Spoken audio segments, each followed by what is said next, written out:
그냥. 계속 안 돼가지고. 자, 여기. 아까 했던 거고요. 제조 활동과의 관련성. 자, 여기서 여러분들이 이제 신경 써주실게요. 이게 뭐냐면 한번 보세요.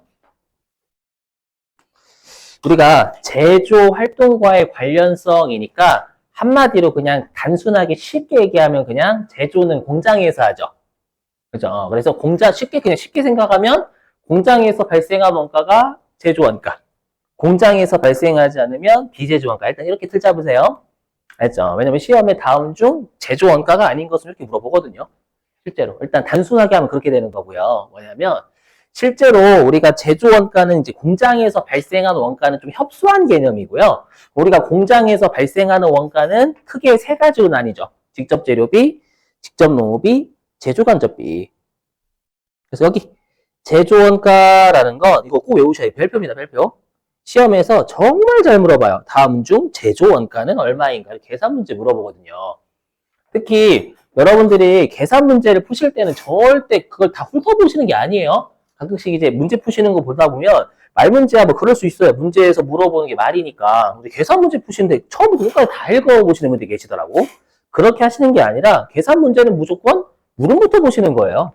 맞죠? 물음부터 보시면 내가 많이 풀다 보면 그 물음만 보고도 답이 찾아져요.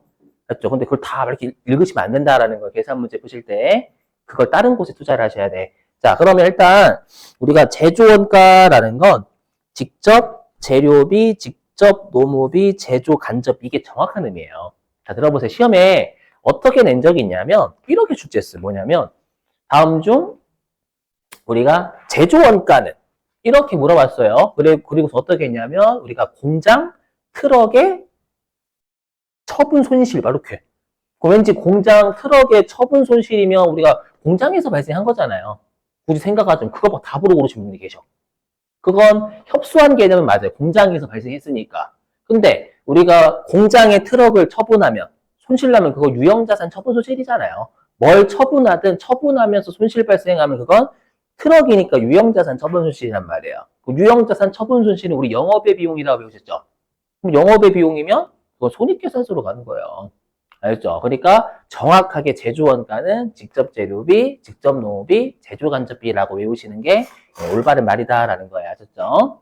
그리고 자, 그러면 이제 여러분들이 나중에 이제 부문별 원가 계산 때문에 그러는데 실제로 우리 원가회계에서는 이 제조원가의 정의가 이렇게 돼 있어요. 좀 표현이 좀 웃기긴 하지만 뭐냐면 제품을 만드는데 직접 소비가 돼요. 이게 직접 원가라는 뜻이에요. 그래서 우리가 제품 제조에 소비가 된다라는 건 직접 재료비와 직접 노비 얘기하는 거고요. 그러면 우리가 제조 간접비는 공통비 중에 뭐 대표적인 게 전기요금 이런 것들이죠, 여러분들. 맞죠? 수선비. 우리가 수선하면 제품 만들어져요?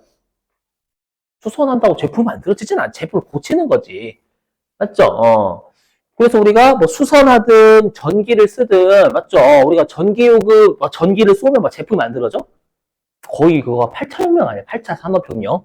전기를 딱 쐈더니 뭐 애니메이션도 아니고 야 했더니 갑자기 그만할게 재미없다. 그렇죠? 그잖아요. 맞죠? 근데 왜 얘네들은 우리가 제공품 갖다가 제품에 보내요? 제품을 만드는데 기여해 주거든. 얘네들 없으면 제품 못 만들어요. 그러니까 제품을 만드는데 간접적으로 기여하는 거잖아요. 맞죠? 그래서 제품을 만드는데 소비되거나 공헌이 제조 간접 얘기하는 거예요. 공헌하는 원가다라고 돼 있어요. 좀 이따가 부문별 원가 계산할 때 조금 필요해서 그래요. 됐죠? 여기 조용하고. 자, 그 다음에 비제조 원가는 그냥 제조 활동과 관련성이 없는 원가인데 정확하게는 직접 재료비, 직접 농업비, 제조 간접비가 아닌 나머지 생각하시면 되는 거예요. 아셨죠? 넘어가고요. 자, 이제는 의사결정과 관련된 분류입니다. 그러니까 나의 의사결정에 영향을 주냐, 안 주냐, 요거에 따라서 우리가 만들어진 거예요. 자, 보시면, 그러면 나의 의사결정에 영향을 주면 관련 있어요, 없어요? 여기 쉬워요, 여러분들. 관련 있어요, 없어요? 안 해줘. 서운한데 많이? 관련 있죠? 좀 의사결정과 관련이 있으면 관련 원가. 근데 나의 의사결정에 영향을 주지 않으면 이거는 우리가 비관련 원가다라고 해, 일단은. 여기는 어렵지 않죠. 여기까지는. 근데 시험에서는 이제 다시 갑자기 뜬금없이 매몰 원가, 기회비용. 이렇게 물어봐요. 그러면 아마 여러분들이 매몰 원가는 뭐 회계 1급 때 들어보셨지만 회계 1급을 안 배우셨다면 매몰 원가라는 건 처음 들어보시잖아요. 그쵸? 근데 기회비용은 들어봐요? 안 들어봐요? 일상생활에서. 들어봐요. 그렇죠. 한마디로 뭐냐면 기회비용 있잖아요. 기회비용은 뭐냐면 여러분들이 6시 50분부터 10시 20분까지 여러분 학원에서 수업 들으시잖아요. 그 여러분들이 선택하신 거죠. 강제든 선택이든. 맞죠? 오셨잖아요. 그러면 기회비용은 뭐냐면 내가 그 3시간 반 동안 학원에 안 오고 내가 잠을 잤더라면 막 가치를 매기잖아요. 사람이라도. 같이. 맞죠? 그래서 예를 들어가지고 내가 3시간 반 동안 집에서 잠을 잤대. 행복하죠? 상상만 해도. 그죠? 그것의 가치가 8만 원이래. 8만 원. 그죠? 8만 원이고 그 시간에 친구들이랑 논대요. 친구들이랑 놀면은 뭐 내가 이다라고 하면 14만 원. 내가 아이다라고 하면 2만 원.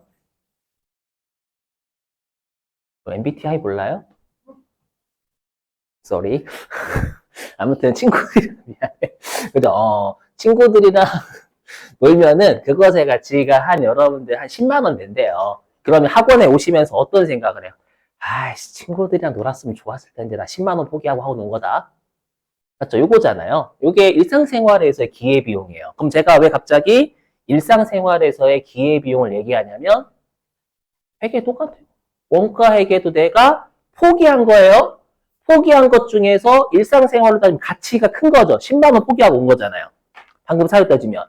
근데 회계는 가치라는 표현 안 쓰고 뭐라고 하면 이익으로 따진단 말이에요. 그래서 내가 포기한 것 중에서 이익이 가장 큰 거예요. 그렇죠? 그게 기회비용이에요. 여기. 그래서 여기 내가 기회비용은 포기한 대안 중에서 효익이 가장 큰 거다라는 건 뭐냐면 이익이 가장 큰 거예요. 아셨죠? 그러면 우리가 기회비용은 내가 하고 노면서 여러분들 생각해야 안 해요? 고려해야 안 해요? 그래서 고려는 하죠, 여러분들. 맞죠? 잠시 고민하자, 망설이잖아. 학원 갈까 말까. 그죠? 그때, 그 시점에. 맞죠? 고려는 하잖아. 그죠? 그죠? 학원 가서 해야지, 뭐, 그렇게. 예. 그래서 기회비용이 대표적인 관련 원가예요. 의사결정에 영향을 준다? 그럼 시험에서는 기회비용을 어떻게 장난치냐면, 평균값이다. 평균 아니에요. 최대 이익이 가장 큰 거. 맞죠? 아니면 최소값이다. 이렇게 장난치거나 아니면 비관련 원가다라고 장난치는 거예요. 그렇죠? 그럼 내가 알아먹어야 될 거 아니에요, 여러분들. 출제 많이 합니다, 이것도. 대비하시고. 자, 그 다음에 이제 매몰 원가 좀 설명할게요. 매몰 원가. 여러분들 혹시 매몰이라는 단어 들어보신 적 있어요, 없어요? 매몰. 들어보신 적 있을걸요? 그렇죠. 우리 뉴스에 주로 등장합니다. 표현이 좀 그렇지만 사람이 매몰돼 있다라고 하죠. 사람이 매몰돼 있다. 그렇죠. 오늘 아침에 뉴스 보니까 뉴스 본 건 아니고 아침에 오다가 이제 유튜브 보는데 갑자기 뉴스 떠가지고 보니까 누구지? 대통령 한 명 실종됐잖아요. 사망했다고. 네, 아닙니다. 제가 굳이 한국 사람이니까 이라크? 이란? 이란 대통령. 네, 매몰되신 이거 큰일 났는데. 아무튼 사람이 매몰됐다라는 말 쓰잖아요. 그죠? 그럼 우리가 매몰이라는 거, 그러니까 그 매몰이에요.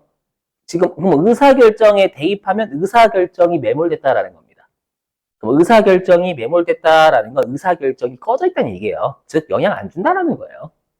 그렇죠? 그래서 시험에서 매몰 원가를 가장 많이 장난치는 게 관련 원가다라고 장난치거든요.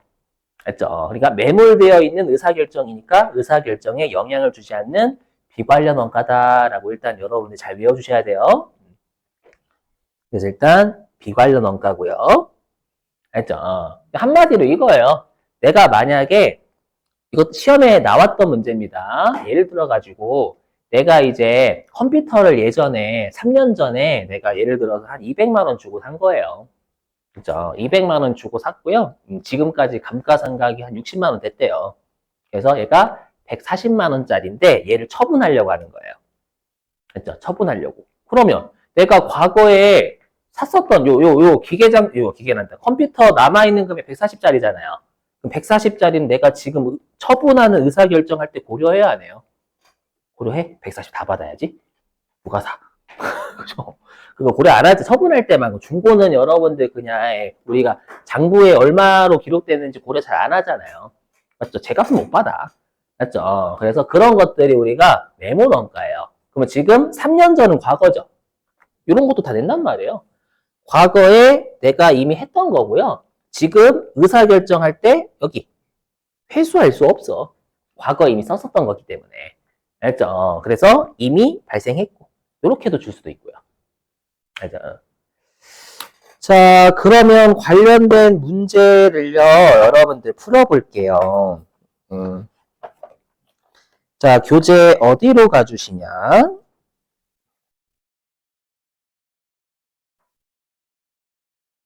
적어놨는데? 106회 7? 106회 7번.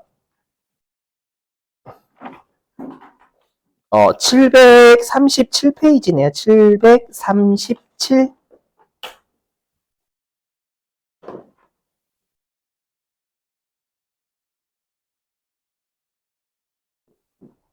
자, 737페이지에 7번하고 8번 같이 풀어보실래요? 8번 아까 했던 거니까. 737페이지에 7번하고 8번.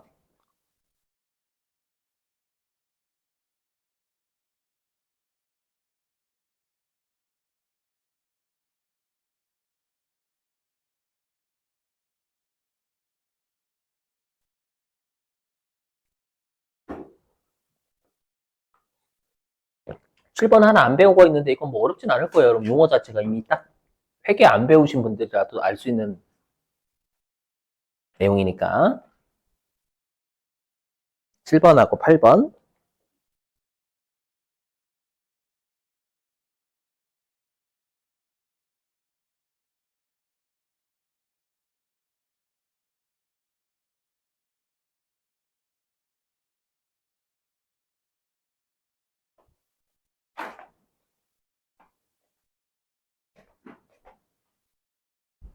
그럼 7번 단 몇 번이에요?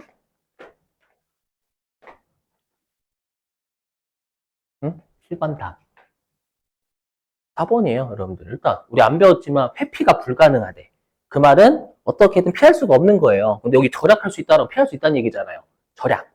그죠? 그래서 틀린 거고. 그다음에 1번 맞죠, 여러분들? 이미 발생한 원가, 과거의 의사결정 회수할 수 없는 거. 그죠? 그 다음에 2번 기회비용입니다. 기회원가 또는 기회비용. 맞죠? 우리가 현재 용도 이외에 다른 용도로 썼대요.